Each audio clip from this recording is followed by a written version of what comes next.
అండి, welcome to our channel Tejas పదాల పదనిసలు. ఈరోజు మనం వినబోతున్న సిరీస్ చెలి నివాసమై. ఇంకా ఆలస్యం చేయకుండా మన సిరీస్లోకి వెళ్ళిపోదామా? చెలి నివాసమై పార్ట్ 327. అర్హంత్ గట్టిగా అరవటంతో రాజేశ్వరితో పాటు స్వీటీ కూడా భయంతో బీసుకుపోయింది. అర్హంత్ వాళ్ళని కోపంగా చూసి కారు దిగేశాడు. అర్హంత్ ఎక్కడికి? అర్హంత్ విసురుగా కార్ డోర్ వేయటంతో ఆ సౌండ్కి తేరుకున్న రాజేశ్వరి అడిగింది. మీతో వస్తే మీకు నాకు కూడా ఏదో ఒక రిలేషన్ ఉంది అనుకుంటారు జనం. ఈ లోకంలో తప్పుడు రిలేషన్స్ తప్ప మరే రిలేషన్స్ లేవు కదా అని విసురుగా పెద్ద పెద్ద అడుగులు వేస్తూ ముందుకు వెళ్తుంటే, కాసిం నువ్వు వెళ్ళు అంది రాజేశ్వరి. కాసిం కారు దిగి వెళ్ళటంతో, స్వీటీ మనం వెళ్దాం, కారు తీయి అంది రాజేశ్వరి. కానీ అమ్మమ్మ, అర్హంత్ అసలే చాలా కోపంగా ఉన్నాడు కదా అని నెమ్మదిగా అంది స్వీటీ. ఇప్పుడైతే ఖచ్చితంగా అక్కడికి వెళ్ళడు, కాసిం వెళ్ళాడు కదా చూసుకుంటాడులే అంది. తను అన్న మాటలు విన్నాక అవతల ఉన్న ఆడపిల్ల గురించి అయినా అర్హంత్ అక్కడికి వెళ్లకుండా ఉంటాడు అనుకుంది రాజేశ్వరి. అందుకే తిరిగి ఇంటికి వెళ్ళడానికి సిద్ధపడింది. కాస్త ముందుకు వెళ్ళాక తన వెనక ఫాలో అవుతున్న కాసింని చూసి, కాకా మీరు ఇక్కడే ఆగకపోతే ఐ స్క్వేర్ నేను ఏం చేయటానికైనా వెనకాడను, మిమ్మల్ని ఏం చేయను, కానీ నన్ను నేను ఏదైనా చేసుకోవడానికి క్షణం కూడా ఆలోచించను అన్నాడు వెనక్కి తిరిగి చూడకుండా. నేను ఒంటరిగా వదిలేయలేను అర్హంత్, కనీసం మాధవ్ గారిని రమ్మని చెప్పు అన్నాడు కాసిం. అర్హంత్ సైలెంట్గా ఉండటంతో అతనే మాధవ్కి ఫోన్ చేసి అర్హంత్ ఎక్కడ ఉన్నది చెప్పి త్వరగా రమ్మని చెప్పాడు కాసిం. 5 నిమిషాల్లోనే వచ్చాడు మాధవ్. అర్హంత్ అక్కడే నిలబడి ఉన్నాడు. ఏమైందిరా అని అడుగుతూ కారు దిగబోయాడు. కానీ ఆ లోపే అర్హంత్ కారు ఎక్కేసి పద అన్నాడు. అర్హంత్ బాగానే ఉన్నావా ముందుకు వెళ్తూ అడిగాడు మాధవ్. గుడి దగ్గరికి తీసుకువెళ్ళు అని చెప్పాడు అర్హంత్. ఏం జరిగిందిరా? ఆవిడ మళ్ళీ ఏమైనా అందా? అర్హంత్ మొహంలో కనిపిస్తున్న కోపాన్ని చూస్తూ అడిగాడు. అలా ఎలా అనగలుగుతుందిరా? అసలు ఆవిడ మనిషే కాదురా. ఆవిడ ఒక్కదాని వల్లే కదా ఇంతమంది బాధపడుతుంది. ఆవిడని లేకుండా చేస్తే మనం అందరం సంతోషంగా ఉండొచ్చు కదా. పైన ఉన్న దేవుడు అన్నీ చూస్తున్నాడు కదా. మరి అలాంటి దుర్మార్గుల్ని ఎందుకు శిక్షించాడురా?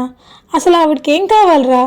ఒకవేళ ఈ ఆస్తి తనకి కావాలి అంటే మొత్తం తన మొహాన కొట్టాలని అనిపిస్తుంది ఆవేశంగా అన్నాడు అర్హంత్.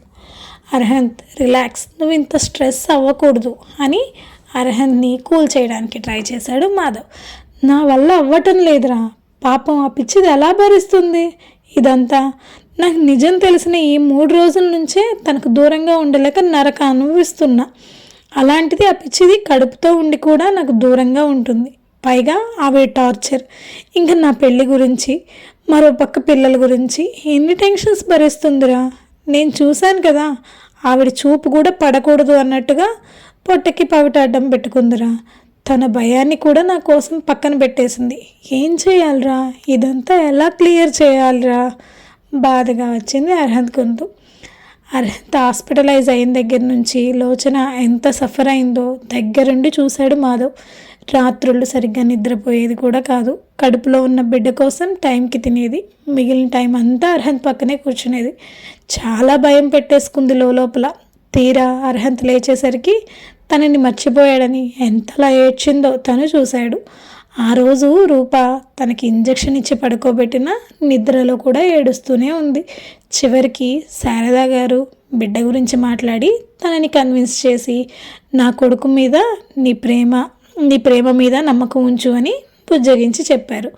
అయినా కూడా అర్హంత్ కోసం బాధపడిన రోజు లేదు. లోచన పడిన బాధ కళ్ళ ముందు కనిపించగానే మాధవ్ కళ్ళలో నీళ్లు తిరిగాయి. అయినా వెంటనే తనని తాను కంట్రోల్ చేసుకుని, అర్హంత్ జరిగిపోయిన వాటిని మనం మార్చలేం, కానీ జరగాల్సింది మాత్రం మన చేతిలోనే ఉంది. ఇప్పుడు త్రిలోచన సంతోషం నీ చేతిలో ఉంది. ఈ ప్రాబ్లమ్స్ అన్నీ క్లియర్ అయ్యి మళ్ళీ మీరు ఒక్కటవ్వాలిరా. దాని గురించి ఆలోచించు. జరిగిన దాని గురించి ఆలోచించి నువ్వు డిస్టర్బ్ అవ్వడం కాదు, జరగాల్సింది చూడాలి. పిల్లల గురించి అభికి కూడా ఏం తెలియలేదు. ఊరు చుట్టూ మొత్తం చూశాడు. హరి పొలాలు తోటలు కూడా వదలకుండా వెతికించాడు. అభి అనుమానం ప్రకారం అడవిలో పిల్లలు ఉండే అవకాశం ఉందని అంటున్నాడు. ఈ రాత్రికి హరితో కలిసి అడవిలోకి వెళ్ళటానికి ప్లాన్ చేశాడు అని వాళ్ళ ప్లాన్ గురించి చెప్పాడు మాధవ్. అడవిలోనా? అని ఆలోచనలో పడ్డాడు అర్హంత్. అనుమానం మాత్రమే. హరి చేసిన ఎంక్వైరీని బట్టి పిల్లలు ఊరు దాటి బయటకు అయితే వెళ్ళలేదు. ఖచ్చితంగా ఊళ్ళోనే ఉన్నారు, కానీ ఎక్కడ అన్నది తెలియటం లేదు అన్నాడు మాధవ్. బంగ్లా చుట్టూ వెతికారా? వెనక వైపు కూడా కొన్ని ఇళ్ళు చూశాను నేను అని అడిగాడు అర్హంత్. మొత్తం ఇంచు కూడా వదలకుండా వెతికించాడు హరి. ఇంకా మిగిలింది అడవి ఒక్కటే. ఈ రాత్రికి అది కూడా పూర్తవుతుందని అనుకుంటున్నాను అన్నాడు మాధవ్. ఈలోపు ఆలయం రావటంతో కారు దిగాడు అర్హంత్. ఆలోచిస్తూనే మెట్ల మీద కూర్చున్నాడు. 5 నిమిషాలు గడిచేసరికి పెద్దగా వినిపించిన చప్పుడికి తల తిప్పి చూశాడు అర్హంత్. ఒంటి నిండా విభూతి ధరించి చేతిలో శంఖాన్ని పట్టుకుని తల పైకెత్తి నిలబడి బుగ్గల నిండుగా గాలి పీల్చుకుని గట్టిగా శంఖారావం చేస్తున్నారు ఆయన. ఆశ్చర్యంగా చూస్తున్నాడు అర్హంత్. ఉన్నట్టుండి తలనొప్పిగా అనిపించి మోకాళ్లలో తల దూర్చుకుని గట్టిగా పట్టుకున్నాడు అర్హంత్. అతని కళ్ళ ముందు ఏవో అస్పష్ట రూపాలు కనిపిస్తుంటే కళ్ళు మూసుకున్నాడు. అర్హంత్ అతని పరిస్థితి చూసి కంగారుగా వచ్చాడు మాధవ్. మరుపు మెదడికి ఉంటుందేమో కానీ మనసుకు ఉండదు. మనసు పెట్టి ఆలోచిస్తే సమస్యలన్నీ తీరిపోతాయి. ఆ నాగమ్మదయ్య రాబోయే కష్టకాలాన్ని ఎదుర్కోవటానికి సిద్ధంగా ఉండు అని ఎలా వచ్చినవాడు అలానే వెళ్ళిపోయాడు నాగసాధు. అర్హంత్కి చాలాసేపు తలనొప్పి తగ్గలేదు. ఈలోపు మాధవ్ బాలుకి ఫోన్ చేయడంతో అభితో కలిసి అక్కడికి వచ్చాడు. బాలు దగ్గర మెడిసిన్ ఉండటంతో అర్హంత్కి మెడిసిన్ ఇచ్చాడు. అది వేసుకున్నాక కాస్త రిలాక్స్ అయ్యాడు. బాలు లోచనాని రమ్మని చెప్పు అని అంతకుముందు లోచనతో కలిసి ఉన్న సులోచనాదేవి ఉండే రూమ్ వైపు వెళ్ళాడు. మాధవ్ వాళ్ళు ఆశ్చర్యంగా చూస్తుంటే వాళ్ళకి ఆ రూమ్ గురించి చెప్పి లోచనకి ఫోన్ చేసి అమ్మమ్మ రూమ్ దగ్గరకు వెళ్ళిటిల్లు అని విషయం క్లుప్తంగా చెప్పి ఫోన్ పెట్టేశాడు. అభి నువ్వు ఆంటీని తీసుకుని మహల్కి వెళ్ళు అని అభిని అక్కడి నుంచి పంపేశాడు మాధవ్. శారద అక్కడే ఉంటే లోచన వెళ్ళటానికి ఇబ్బంది అవుతుందని గ్రహించిన అభి కూడా మారు మాట్లాడకుండా వెళ్ళాడు. అప్పటికే శారద తనకి దిష్టి తీయటంతో పట్టుచీర తీసేసి తేలిగ్గా ఉండే కాటన్ మ్యాక్సీ టైప్ డ్రెస్ వేసుకుంది లోచన. బాలు ఫోన్ చేయటంతో బయటకు వచ్చి చూసింది. శారదా గారు కనిపించకపోవడంతో విషయం తెలుసుకుని ఆవిడ వెళ్ళిపోయిందని రిలాక్స్ అయ్యి అర్హంత్ కోసం కొన్ని ఫుడ్ ఐటమ్స్ బాక్స్లో పెట్టుకుని వెనక వైపు నుండి సులోచనాదేవి ఉండే ఇంటికి వెళ్ళింది లోచన. లోచన వెళ్ళిన 5 నిమిషాలకి అక్కడికి వచ్చాడు అర్హంత్. బావా కంగారుగా అతన్ని హత్తుకుని ఏమైంది బావా అని నుదిటి మీద చెమటని అరచేత్తో తుడిచింది. ఏం కాలేదు లోచనని గట్టిగా హత్తుకుని సమాధానం చెప్పాడు. నువ్వు దేనికో డిస్టర్బ్ అయినట్టు అనిపిస్తుంది బావా. అర్హంత్ హార్ట్ బీట్ని గమనించి అడిగింది లోచన. నిన్ను వదిలి వెళ్ళాలని అనిపించడం లేదు అన్నాడు ఆమె తల మీద గడ్డ మానించి. ఏం మాట్లాడలేదు లోచన. నిజానికి తన ఫీలింగ్ కూడా అదే కదా, అందుకే మాట్లాడలేకపోయింది. సరే నా కోసం ఏం తెచ్చావు? లోచన సైలెంట్ అవ్వడంతో ఆమె బాధపడుతుందని టాపిక్ని డైవర్ట్ చేశాడు అర్హంత్. రా ఇలా కూర్చో అని సున్నుండ ఒకటి తీసి అర్హంత్ నోటికి అందించింది. చాలా బాగుంది, ఎవరు చేశారు అని అడిగాడు తింటూ.